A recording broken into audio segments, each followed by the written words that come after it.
আমাদের আন্দোলন আমাদের রাজপথেই হবে। শহীদ মিনার আমাদেরকে পাঠাইতেছে, মানে এখানে কোনো আন্দোলন হবে না।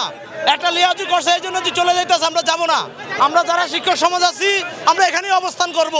কারণ হচ্ছে কি, একটা লিউজি হয়েছে, বারবার আমাদের আন্দোলনের মধ্যে আসি, একটা লিউজি করে পরে চলে যায়। গত 13 আগস্ট আন্দোলনের মধ্যে আসছি, বলছিল আমাদের 20% বাড়ি ভাড়া করবে, অথচ কিছুই করে নাই।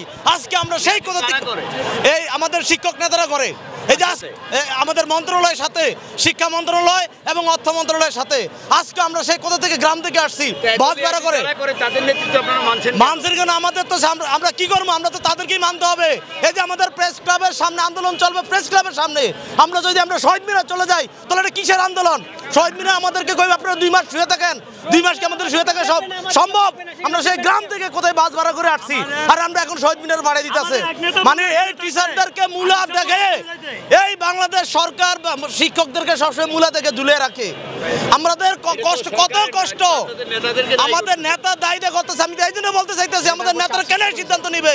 আমরা সেই গ্রাম থেকে আসছি, কালকে রাত্রে আমরা গ্রাম থেকে আসছি, সেই বরিশাল। আমরা এনটিএনসি, প্লিজ আমি একটু কথা কই, আমরা এনটিএনসির মাধ্যমে নিয়োগপ্রাপ্ত। আমরা একটা বাংলা, ইংলিশ, অঙ্ক, বিজ্ঞান, সমাজ আমরা অনার্স মাস্টার্স পাস করি একদম সনাতন ইউনিভার্সিটি থেকে। সেখানে পর আমরা শিক্ষক নিবন্ধন প্রথম প্রিলি দেই, 100 নম্বর রিটার্ন দেই, তারপরে ভাইবা দেই, তারপর আমাদের সুপারিশ ক্রমে আমাদের বিদ্যালয়ে আমরা যোগদান করি।